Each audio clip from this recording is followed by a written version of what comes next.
So hello and welcome everyone, I welcome you all to the social science 2.0। मेरा नाम है शिवम दुबे और आज हम लोग पढ़ने वाले हैं द राइज ऑफ नेशनलिज्म के सेकंड एस्पेक्ट, जिसका नाम है the French revolution and the idea of nation. इसके पहले हमने पढ़ा था फ्रेडरिक शोरियोज ने 1848 में अपनी पेंटिंग के माध्यम से क्या एक्सप्रेस किया था और डेमोक्रेटिक एंड सोशल रिपब्लिक के का जो कॉन्सेप्ट था, जो उसका यूटोपियन विजन था, उसके अंतर्गत उसने अपनी प्रिंट में क्या क्या एक्सप्रेस किया था, क्या क्या विजुअलाइज किया था। इसके बाद हम लोग पढ़ रहे हैं कि अब ऑल ओवर द यूरोप में जो राष्ट्रवाद की भावना, जो राष्ट्रवाद नेशनलिज्म जो एक्सप्रेस हुआ, जो इमर्ज हुआ, वो किन किन प्रोसेस के माध्यम से हुआ, उन सभी प्रोसेस को। तो स्टार्ट करें आज के लेक्चर को। तो आज हमारा मिल रहा है कि the French revolution and the idea of nation. जैसा कि हम लोग जानते हैं, जब भी हम यूरोप में राष्ट्रवाद को पढ़ते हैं, यानी कि नेशनलिज्म इन यूरोप को पढ़ते हैं, तो सबसे पहले हम लोग फ्रांस के बारे में पढ़ते हैं, क्योंकि सबसे पहला जो क्लियर एक्सप्रेशन ऑफ नेशनलिज्म हमें देखने को मिला था, वो मिला था फ्रांस में। कहाँ मिला था? फ्रांस में। यानी कि लिखा है the first clear expression of nationalism came with the French revolution in 1789। 1789 में, यानी 1789 में सबसे पहला जो यूरोप में राष्ट्रवाद की जो चमक देखने को मिली, राष्ट्रवाद की जो एक्सप्रेशन मिला, वो मिला with the idea of French revolution. और फ्रांस में जो क्रांति हुई, उसी क्रांति के माध्यम से राष्ट्रवाद की भावना पूरे यूरोप में इमर्ज होती है और वाइड स्प्रेड होती है। क्योंकि हम लोग जानते हैं पूरी कहानी को कि यूरोप में क्या क्या होने से पहले, सबसे पहले फ्रांस में क्या क्या हुआ था। तो फ्रांस में पहले मोनार्की रहती थी, उसके बाद वहाँ पे मोनार्की हटी और जैकोबिन क्लब्स आए, जिसमें मैक्सिमिलियन रॉबेस्पियर की कहानी आप लोग जानते होंगे। फिर वो हटे तो 5 मेंबर्स की डायरेक्टरी आई, और डायरेक्टरी फिर जब हटी, उसमें जो अनस्टेबिलिटी आई, तो उसका फायदा उठाकर नेपोलियन बोनापार्ट वहाँ क्या एक प्रकार से बोलिए डिक्टेटर बन गए। और 1804 में सिविल कोड भी, यानी कि नागरिक संहिता भी उन्होंने लागू कर दिया। कुछ रिफॉर्म्स भी किए, गुड एडमिनिस्ट्रेटिव सिस्टम में बहुत शानदार काम किया। लेकिन जल्द ही इनके बारे में ये कहा जाता है कि ये फ्रांस को तो कन्क्वायर कर लेता है, इसके बाद इस एक एम्बिशियस पर्सन होने के नाते ये ऑल ओवर द यूरोप में मूव करना शुरू कर देता है फ्रेंच आर्मी को लेकर। कुछ देश इसका स्वागत भी करते हैं, बट ये जो इंथुजियाज्म था जल्द ही टर्न इनटू हॉस्टिलिटी, यानी कि वो उत्साह जल्द ही खत्म हो जाता है। क्योंकि लोगों को एडमिनिस्ट्रेटिव सिस्टम बढ़िया तो मिल रहा था, लेकिन जो उनकी पॉलिटिकल फ्रीडम थी वो कहीं ना कहीं छीन जा रही थी। तो ये पूरी कहानी क्या है, आज के इस पूरे टॉपिक में हम लोग देखने वाले हैं। शुरू करते हैं टॉपिक के डिस्कशन को। करें तो first clear expression of nationalism came with the French revolution in 1789। हम जानते हैं कि 1774 में फ्रांस का जो राजकुमार था लुई 16, वो गद्दी पे बैठता है और राजा बनता है। उसके बाद वो गद्दी बैठता है, उसकी शादी आपकी हुई रहती है मैरी एंटोनिएट से, और इसके बाद जब वो बैठता है तो एम्प्टी ट्रेजरी पाता है, खजाना खाली पाता है। और फ्रांस की सोसाइटी कुछ इस प्रकार से बटी हुई थी, डिस्ट्रीब्यूट थी कि क्लर्जी, नोबिलिटी और कॉमन पीपुल, ये 3 स्टेट वहाँ पे देखने को मिलते थे, जिसमें कि जो टैक्स का प्रावधान था, चूंकि गवर्नमेंट टैक्स के अकॉर्डिंग ही चलती है, तो टैक्स की जो वसूली थी वो क्लर्जी और नोबिलिटी से न हुआ करके सिर्फ और सिर्फ जो थर्ड स्टेट, जिसको हम लोग कॉमन पीपल बोलते हैं, जिसमें छोटे मोटे सभी अमीर गरीब लोग आते थे, उनसे बस हुआ करते थे। लेकिन टैक्स की इम्पोजिशन को लेके ही जनता और राजा के बीच में क्या होता है, विवाद होता है। फाइनली राजा को उसे गद्दी से हटा दिया जाता है। यह पूरी घटना आपकी फ्रेंच रिवॉल्यूशन कहलाती है। लेकिन 1789 में जो पहला ये एक्सप्रेशन हुआ, जिसके माध्यम से राजा को, रानी को वहां की गद्दी से क्या कर दिया गया, हटा दिया गया, यही पूरी घटना कहलाती है फ्रेंच रेवोल्यूशन, जो कि घटी कब, इंसिडेंट हुआ 1789 में। लिखा है the political and constitutional change that come in the wake of the French Revolution led to the transfer of sovereignty from the monarchy to a body of citizens. Body of French citizens. हम जानते हैं जो sovereignty थी पहले किसके हाथ में, monarchy के हाथ में थी, अब वो फ्रेंच सिटीजन के हाथ में आ चुकी थी। किसके माध्यम से? फ्रेंच रेवोल्यूशन इन 1789 के माध्यम से। इस सिस्टम ने, यानी इस क्रांति ने कहीं ना कहीं फ्रांस में क्या कर दिया, पॉलिटिकल और कॉन्स्टिट्यूशनल चेंज कर दिया, जिसके माध्यम से राजा के हाथ से जो पावर है वो ट्रांसफर होकर क्या हो जाती है, फ्रांस के नागरिकों के हाथ में चली जाती है। यानी कि हमें देखने को मिलता है शिफ्ट ऑफ पावर्स। क्या मिलता है? शिफ्ट ऑफ पावर हमें देखने को मिलता है फ्रांस में। आई होप आप पॉइंट को पकड़ रहे होंगे। So the revolution proclaimed that it was the people who would henceforth constitute the nation and shape it's destiny.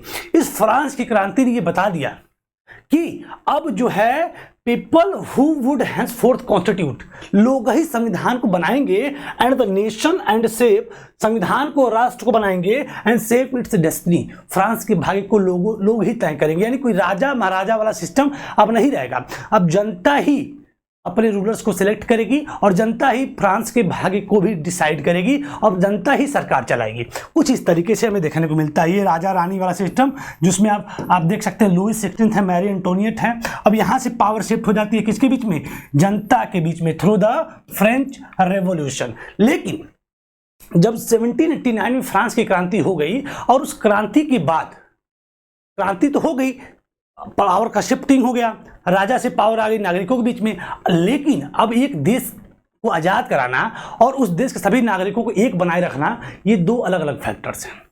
तो फ्रांस में क्या क्या मेजर्स को एडॉप्ट किया गया जिसके माध्यम से लोगों के अंदर सेंस ऑफ कलेक्टिव बिलोंगिंग की आइडियोलॉजी डेवलप हुई। यानी किन किन प्रोसीजर के माध्यम से, किन किन मेजर्स को एडॉप्ट करके वहाँ के जो लोग थे उन्होंने नागरिकों को एकजुटता का भाव, यूनाइटेड का जो सेंस है वो डेवलप कराया।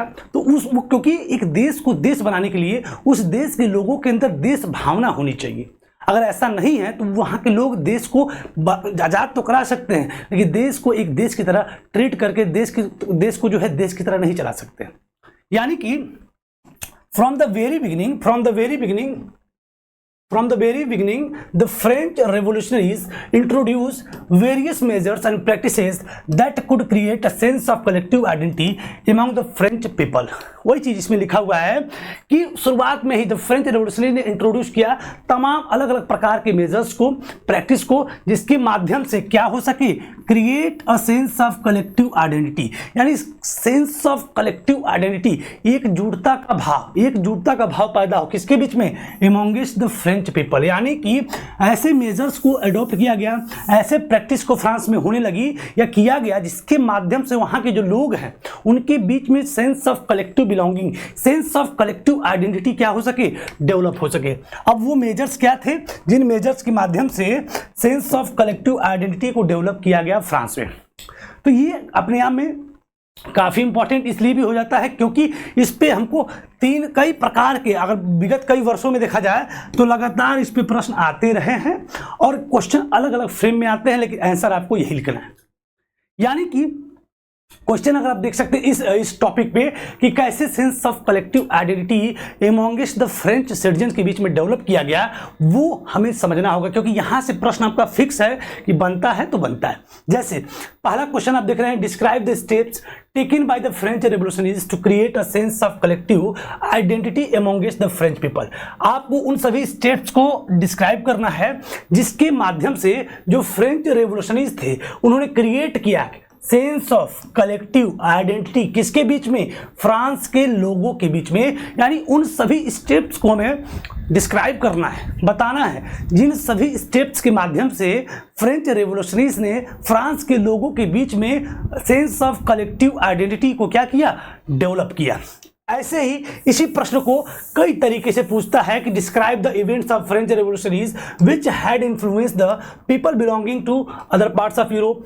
Describe any 5 measures which were introduced by the French revolutionaries to create a sense of collective identity amongst the French people. यानी क्वेश्चन आपका अलग अलग फ्रेम में, अलग अलग विगत कई वर्षों में ये प्रश्न पूछा गया, इसलिए इसको पढ़ते समय थोड़ा सा आपको आइडिया लगा के पढ़ना है कि तुरंत आपका तैयार हो जाए। तो आइए उस सभी मेजर्स को देखते हैं जिस मेजर्स को एडॉप्ट करके फ्रांस के लोगों के बीच में फ्रेंच रेवोल्यूशनरीज ने सेंस ऑफ कलेक्टिव आइडेंटिटी को क्या किया, डेवलप करने का पूरा प्रयास किया। जैसे द आइडिया ऑफ ला पैट्री, जिसको हम लोग फादरलैंड बोलते हैं, एंड ले सिटोयन emphasises the notion of united community enjoying equal rights under a constitution. पहला मेजर्स क्या अडॉप्ट किया गया जिसके माध्यम से सेंस ऑफ कलेक्टिव आइडेंटिटी लोगों के अंदर डेवलप की जा सके, ला पैट्री और ला सिटोयन, यानी कि फादरलैंड और हम उसके नागरिक हैं। जैसे हम लोग भारत को बोलते हैं, अपने देश को भारत माता बोलते हैं, यानी मातृभूमि हमारी क्या है, मातृभूमि। उसी तरह फ्रांस के लोग फ्रांस को पितृभूमि मानते थे, यानी पिता की भूमि है, क्या है, पिता की भूमि। तो भाई पिता की भूमि है तो ये हमारी भूमि हुई, हमारी भूमि है तो हम उसको अपनी तरह समझे, हमारा है तो हम अपने की तरह समझे। हर व्यक्ति फ्रांस को क्या समझे, उसके पिता की भूमि है, पिता की धरती है। जैसे हम लोग पितृभूमि, हम लोग मातृभूमि बोलते हैं, वो लोग पितृभूमि बोलते हैं। यानी ला पैत्रिया और ले सिटोयन, ये मतलब ये हमारी पिता की भूमि है और हम इसके नागरिक हैं। इसने इम्फेसाइज किया the notion of united community enjoying equal rights under constitution, कि इस आइडियोलॉजी ने, इस आइडिया ने इम्फेसाइज किया लोगों को कि लोग एक संविधान के अंदर इक्वल राइट्स को क्या करें, यूनाइटेड कम्युनिटी, एक साथ कम्युनिटी जो यूनाइटेड होकर एक साथ एक संविधान के अंतर्गत इक्वल राइट्स को क्या करें, इंजॉय करें। दूसरा एडोप्ट क्या किया गया मेजर्स कि अ न्यू फ्रेंच फ्लैग, एक नया जो है फ्रांसीसी झंडा बनाया गया। क्योंकि हम जानते हैं किसी भी रिवॉल्यूशन में, एक छोटे मोटे मूवमेंट में भी आपने नोटिस किया होगा कि झंडे का बड़ा यूज होता है, तो फ्लैग का अपना एक इंपॉर्टेंस होता है। तो फ्रांस में भी जो पहले जो रॉयल फ्लैग था उसको रिप्लेस करके एक न्यू फ्रेंच फ्लैग बना दिया गया। अब ये क्या था, A new French flag, the tricolor, was chosen to replace the former royal standard. जो पहले जो राजशाही जो झंडा था उसको रिप्लेस करके एक ट्राई कलर यानी तीन रंग का, यानी जिसको हम लोग तिरंगा बोलते हैं, 3 रंग का एक झंडा एडॉप्ट किया गया फ्रांस में, जो फ्रांस का झंडा था। और इसके बाद अगला मेजर्स क्या था कि the state general was elected by the body of active citizens. State general को क्या, state general was elected, state general को क्या किया गया, इलेक्ट किया गया, किसके द्वारा, एक्टिव सिटीजन्स के द्वारा। और फिर उसको क्या, and renamed the national assembly, और उसका नाम, स्टेट जनरल का नाम बदल के उसका नाम रख दिया गया नेशनल असेंबली। आपको याद होगा क्लास 9th में जब आपने पढ़ा था तो टेनिस कोर्ट में लोग जाके वहाँ पे नेशनल असेंबली को बनाए थे और देश की आज़ादी की बात की थी फ्रांस में। तो उसी तरीके से स्टेट जनरल को क्या किया, इलेक्टेड किया गया एक्टिव मेंबर्स के द्वारा। एक्टिव सिटीजन्स क्या होते हैं, पैसिव सिटीजन्स क्या होते हैं, क्लास 9th में आई होप आपने पढ़ा होगा। तो एक्टिव सिटीजन्स के माध्यम से एक इलेक्टेड बॉडी बनाई गई, स्टेट जनरल को क्या किया गया, इलेक्ट किया गया, और फिर उसको रीनेम कर दिया गया, यानी उसका नाम बदल के नेशनल असेंबली रख दिया गया। क्या रख दिया गया, नेशनल असेंबली रख दिया गया। अगला मेजर्स क्या अडोप्ट किया गया फ्रांस में कि द न्यू हाइम्स, नए नए गीत बनाए गए, वर्क कंपोज, नए नए गीत बनाए गए, ओथ टेकिंस, शपथ ली गई, and martyrs commemorated all in the name of the nation, यानी नए नए गीत बनाए गए, देशभक्ति गीत जिसको हम लोग बोलते हैं, नए नए गीत बनाए गए, शपथ ली गई, शहीदों को याद किया गया, और तमाम चीजें, ये सब चीजें हो रही थी किसके नाम पे, इन द नेम ऑफ नेशन, यानी राष्ट्र के नाम पे गीत बनाए गए, शपथ लिए गए, शहीदों को याद किया गया। ये सारी चीजें अब करके लोगों के अंदर सेंस ऑफ कलेक्टिव आइडेंटिटी को डेवलप करने का काम शुरू हो चुका था। और इसके बाद का जो मेजर्स अडॉप्ट किया गया, a centralised administrative system was put in the place and it formulated uniformula for all citizens within its territory. यूनिफॉर्मूला, सबके लिए समान कानून बनाए गए। क्या बनाए गए, सबके लिए समान कानून, यानी कि एक ऐसा सिस्टम बनाया गया जिसमें सेंट्रलाइज एडमिनिस्ट्रेटिव सिस्टम बने। क्या बने, सेंट्रलाइज एडमिनिस्ट्रेटिव सिस्टम बने, यानी कि a centralized administrative system was put in place and it formulated uniformulas for all citizens within its territory.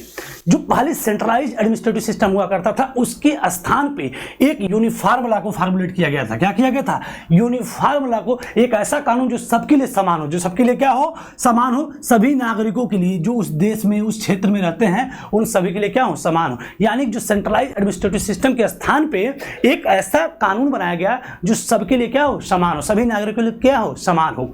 और साथ ही साथ internal custom duties and dues were abolished and uniform system of weights and measurement was adopted. हम पढ़े हैं वहां पर कि छोटे छोटे स्थानों के बाद टेरिटरीज क्या हो जाती थी, बदल जाती थी। जब टेरिटरीज बदलती थी तो वहां पे करेंसी बदल जाती थी, वेट एंड मेजरमेंट का सिस्टम बदल जाता था। तो उस चीज को भी ध्यान में रखते हुए क्या किया गया, पहली बात तो इंटरनल जो आंतरिक जो सीमा शुल्क थे, जो इंटरनल कस्टम ड्यूटीज थी उनको एबोलिश कर दिया गया, खत्म कर दिया गया। और साथ ही साथ uniform system of weight and measurement को एडॉप्ट कर लिया गया। एक ऐसा कानून, एक ऐसा नियम, एक ऐसा मेजर्स को एडॉप्ट कर लिया गया जो वेट और मेजरमेंट का, मापने का, तोलने का जो भी सिस्टम होता है उसको पूरे टेरिटरी में यानी पूरे फ्रांस में क्या कर दिया गया, लगभग यूनिफॉर्म कर दिया गया, एक जैसा कर दिया गया। करेंसी एक जैसी कर दी गई, आपकी जो है वेट मेजरमेंट सिस्टम एक जैसा कर दिया गया, जिससे सभी लोगों को एकजुटता का भाव पैदा हो, सभी लोगों के अंदर एकजुटता का क्या हो, भाव पैदा हो। और साथ ही साथ अंतिम जो बिंदु है, रीजनल डायलेक्ट्स वर डिस्करेज, जो क्षेत्रीय बोलियां थी, जो रीजनल जो बोलियां थी उनको क्या कर दिया गया, डिस्करेज कर दिया गया, हटा दिया गया। And French as its was spoken and written in the Paris become the common language of the nation. और फ्रांस को क्या है, मतलब कि जो फ्रेंच लैंग्वेज है, जो फ्रेंच लैंग्वेज है उसको फ्रांस का कॉमन लैंग्वेज बना दिया गया। यानी फ्रांस फ्रेंच लैंग्वेज को चाहे स्पोकन की बात हो चाहे रिटन की बात हो, जो पेरिस में हुआ करता था, उसको कॉमन लैंग्वेज बना दिया गया नेशन के लिए। यानी जितने भी प्रकार की बोलियां थी, डायलेक्ट्स थे, उन सभी को डिस्करेज करके फ्रेंच को यानी फ्रांसीसी लैंग्वेज को क्या कर दिया गया, नेशनल लैंग्वेज बना दिया गया। ये हो गए सभी मेजर्स जिसको अडॉप्ट करके फ्रांस में सेंस ऑफ कलेक्टिव आइडेंटिटी को डेवलप करने का प्रयास किया गया। तो आई होप आपको ये सातों बिंदु लगभग अप्रॉक्सीमेट आपको याद हो गए होंगे। ये सातों बिंदु आप याद कर लेते हैं तो इन तीनों प्रश्नों के उत्तर को आप शानदार दे सकते हैं। अब इसके बाद घटना क्या घटती, ये तो हो गया फ्रांस के लोगों के बीच में सेंस ऑफ कलेक्टिव आइडेंटिटी को डेवलप किया गया। इसके बाद the revolutionaries further declare that it was the mission and the destiny of the France French nation to liberate the peoples of Europe from the despotism. अब यही नहीं, इसके आगे भी क्या शुरू होता है कि जो फ्रांस के जो रिवोल्यूशनरीज थे वो रुकते नहीं हैं, फर्दर डिक्लेयर करते हैं, आगे डिक्लेयर करते हैं क्या कि ये हमारा क्या था, मिशन था और ये हमारा भाग्य है किसका, फ्रांस के नेशन का, कि वो लिबरेट करेंगे peoples of Europe from despotism. France तो ठीक है हो गया लिबरेट, लेकिन अब जितने भी यूरोप के अलग अलग देश है उनको भी हम लोग लिबरेट करेंगे। क्या करेंगे, लिबरेट करेंगे, उनको भी आज़ादी दिलवाएंगे। उनको भी किससे आज़ादी दिलवाएंगे, डेस्पोटिज्म से। जो राजशाही व्यवस्था है, जो मोनार्कियल सिस्टम ऑफ गवर्नमेंट है, जो डेस्पोटिज्म है, उससे हम ऑल ओवर द यूरोप को भी क्या कराएंगे, आज़ादी दिलवाएंगे। ये हमारा मिशन है। और इसी के साथ in other words to help other peoples for Europe to become nation. इसका मतलब ये उनके अंदर क्या था कि वो यूरोप की अदर जो देश है, अलग अलग जो टेरिटरीज हैं, उन सभी को हेल्प करेंगे नेशन बनने के लिए। आप ये पिक्चर देख पा रहे होंगे, पिक्चर है नेपोलियन बोनापार्ट की। यानी कि इस रोल में नेपोलियन ने बहुत शानदार काम किया और इसकी वजह से ये कहीं ना कहीं हमें कुछ परिवर्तन देखने को मिलते हैं, कुछ समस्याएं भी देखने को मिलती है। क्या है, when the news of the event in France reached the different cities of Europe, students and other members of educated middle class began setting up Jacobin clubs। अब जानते हैं जब फ्रांस की ये न्यूज पूरी यूरोप में फैलती है तो जितने भी स्टूडेंट्स थे, जितने भी मिडिल क्लास थे, वो बनाना शुरू कर देते हैं क्या, जैकोबिन क्लब्स। जैसा कि आपने फ्रांस में पढ़ा था, आप जानते हैं 1793 से 1794 तक जो काल था उसको हम रेन ऑफ टेरर बोलते हैं, जिसमें मैक्सिमिलियन रोबेस्पियर जो कि जैकोबिन क्लब्स का लीडर बना हुआ था, फ्रांस की गद्दी पे बैठा हुआ था। तो उसी तरह तमाम जो जैकोबिन क्लब्स थे ऑल ओवर यूरोप में जो स्टूडेंट है, मिडिल क्लास है, बनाना शुरू कर दिए। और साथ ही साथ French आर्मीज which moved into Holland, Belgium, Switzerland and much of Italy in 1790s। 1790 तक की बात करें, 1790 से तो जो फ्रेंच आर्मी थी वो जो है मूव करना शुरू कर देती है हॉलैंड में, बेल्जियम में, स्विट्जरलैंड में और इटली में और भी तमाम देशों में मूव करना शुरू कर देती है और आइडिया ऑफ नेशन का, आइडिया ऑफ नेशनलिज्म को स्प्रेड आउट करना शुरू कर देती है।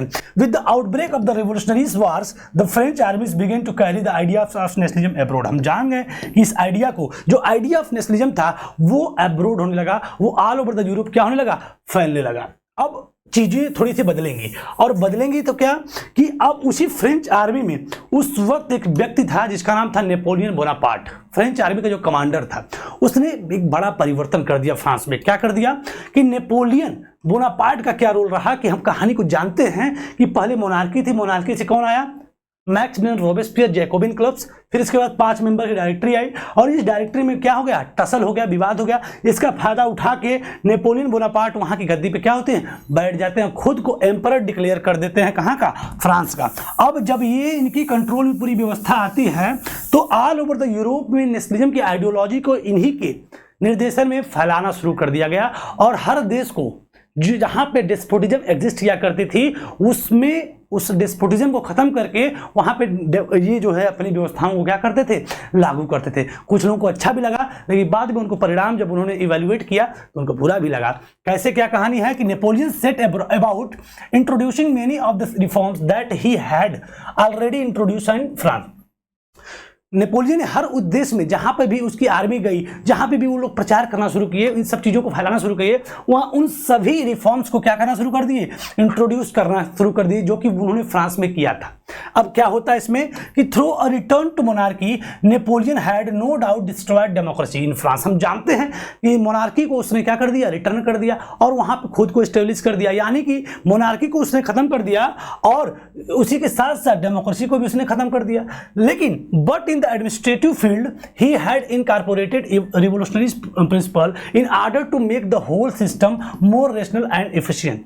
लेकिन डेमोक्रेसी को उसने खत्म तो कर दिया, लेकिन बात करें उसने जो रिवोल्यूशनरी प्रिंसिपल को अडॉप्ट किया, जो क्रांतिकारी परिवर्तन किए, जो सिद्धांतों को लागू किया, जिसकी वजह से जो पूरा सिस्टम है, जो एडमिनिस्ट्रेटिव सिस्टम है, और अधिक रेशनल और अधिक एफिशिएंट हमें होते हुए देखने को मिल जाता है फ्रांस में।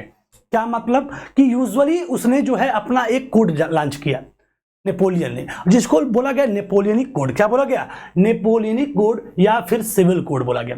ये 1804 में नेपोलियन बोनापार्ट ने इंट्रोड्यूस किया, जिसको बोला गया civil code of 1804, civil code of 1804। इसके अंतर्गत उसने क्या किया, इस कोड को बोला गया usually known as the Napoleonic code. इसके अंतर्गत आपसे क्या पूछता है, क्योंकि ये क्वेश्चन भी अपने आप में इंपॉर्टेंट है, बार बार सिविल कोड के बारे में भी पूछता है कि सिविल कोड क्या है, सिविल कोड क्या है। उसके अंतर्गत उसने क्या क्या किया कि did away with all privileges based on birth. उसने जन्म के आधार पे जितने भी प्रिविलेजेस थे, जो विशेषाधिकार थे, उन सभी को खत्म कर दिया। स्टेब्लिश कर दिया इक्वलिटी बिफोर द लॉ, कानून के सामने सभी लोग क्या होंगे, समान होंगे। And secure the right to property, जो संपत्ति का जो अधिकार है उसको भी उसने क्या कर दिया, सिक्योर कर दिया। This code was exported to the regions under the French control. ये कानून जो था, ये जो रूल था, ये जो कोड था, वो जितने भी फ्रेंच टेरिटरी जो अंडर कंट्रोल बाई नेपोलियन थी, उन सभी मेजर्स को क्या कर दिया गया, लागू कर दिया गया। और in Dutch Republic, Switzerland, Italy, Germany, Napoleon simplified administrative divisions, abolish the feudal dues, feudal system and freed peasant from the serfdoms and memorial dues. बात करें इन सभी क्षेत्रों की, डच रिपब्लिक की बात करें, स्विट्जरलैंड की बात करें, इटली की बात करें, जर्मनी की बात करें, तो नेपोलियन ने वहां पे एडमिनिस्ट्रेटिव डिवीजन को क्या किया, सिंप्लीफाइड किया। और साथ ही साथ वहां पर जो फ्यूडल ड्यूज थे, जो सामंतवादी जो ड्यूज थे, बकाये थे, और साथ ही साथ जो किसान जो गुलामी, जो एक प्रकार से कहें किसान जो है वहां पे गुलामी करते थे, उनको उससे क्या कर दिया, फ्री कर दिया, सर्फडम से, गुलामी से, दासत्व से, और जितने भी जागीरदारी कर थे, जो मेमोरियल ड्यूज थे, उन सभी चीजों से किसानों को यहाँ सभी लोगों ने क्या कर दिया, मुक्त कर दिया। और बात करें अगर टाउन्स की, तो टाउन्स में भी उसने गिल्ड रिस्ट्रिक्शन को क्या कर दिया, हटा दिया। गिल्ड रिस्ट्रिक्शन क्या होता है, तो जो व्यापारी समूह होते, बिजनेसमैन जो क्लास होता है, वो व्यापार करने के लिए अपने आप में कई ग्रुपिंग करते हैं, ग्रुप करके अपने यहाँ export import without any tax type कुछ इस प्रकार की व्यवस्थाएं करके अपने यहाँ एक्सपोर्ट इंपोर्ट को करते हैं। तो पहले उसको रोका गया था। अब नेपोलियन जब आया तो गिल्ड रिस्ट्रिक्शन को, ग्रुप बनाने की जो व्यवस्था थी, उसको भी उसने हटा दिया कि अब आप ग्रुप बना सकते हैं, व्यापार कर सकते हैं, तमाम चीजें ऐसे उसने कर दिया। तो गिल्ड रिस्ट्रिक्शन को भी उसने रिमूव कर दिया। और ट्रांसपोर्ट और जो कम्युनिकेशन सिस्टम था, उसको भी उसने इंप्रूव कर दिया। Peasant, artisan, workers and new businessman enjoyed a new found freedom, जिसकी वजह से पीजेंट, वर्कर, बिजनेसमैन सभी लोग ये जो नई आपको जो फ्रीडम मिली थी, इसको लोग क्या करने लगे, इंजॉय करने लगे। क्या करने लगे, इंजॉय करने लगे।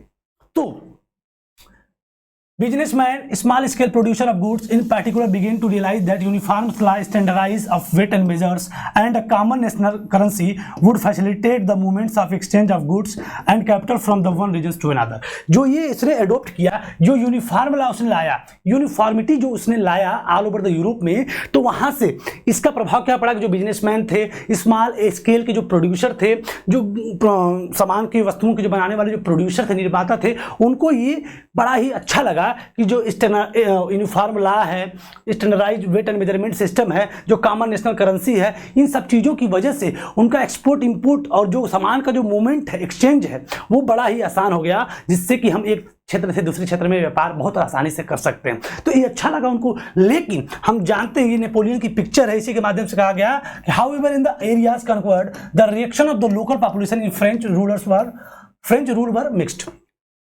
लोग खुश थे कि जो यूनिफॉर्मिटी लाई गई, जो uniform law of weight and measurement system, currency का, हर चीज़ का जो लाया गया, उससे उनको अच्छा लगा। लेकिन इसके प्रति जो ऑल ओवर द यूरोप में जो रिएक्शन मिलना शुरू हुए, वो मिक्स थे, मतलब पॉजिटिव नेगेटिव दोनों थे।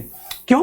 क्योंकि जो initially in many place such as Holland, Switzerland, well as certain cities like Brussels, Mainz, Milan and Warsaw the French armies were welcomed as harbingers of liberty. इन सभी क्षेत्रों में जो फ्रेंच आर्मी जब गई थी वहां पे नेशनलिज्म की आइडियोलॉजी को और इन सभी सिविल कोड को लागू करने के लिए और की भी, तो उनका वेलकम हुआ एज अ हार्बिंगर्स ऑफ लिबर्टी, यानी स्वतंत्रता के अग्रदूत की तरह। ये दूत हैं, क्या है, मैसेंजर हैं एक प्रकार से देखा जाए स्वतंत्रता के, तो स्वतंत्रता के दूत के रूप में इनका वेलकम हुआ। लेकिन बट द इनिशियल इंथ्यूजियाज्म, लोग खुश होके उनको जो है वेलकम तो किए, लेकिन ये जो इंथ्यूजियाज्म था, ये जो जोश था, जो उत्साह था, soon turned into hostility, जल्द ही ये हॉस्टिलिटी में क्या हो गया, कन्वर्ट हो गया, ये शत्रुता में कन्वर्ट होने लगा, ये निराशा में कन्वर्ट होने लगा। And it become clear that the new administrative arrangement did not go hand in hand with the political freedom, क्योंकि उनको लगने लगा कि जो एडमिनिस्ट्रेटिव अरेंजमेंट जो हो रहा है, जो ये तमाम अच्छे परिवर्तन हो रहे हैं वो तो अच्छे हैं, लेकिन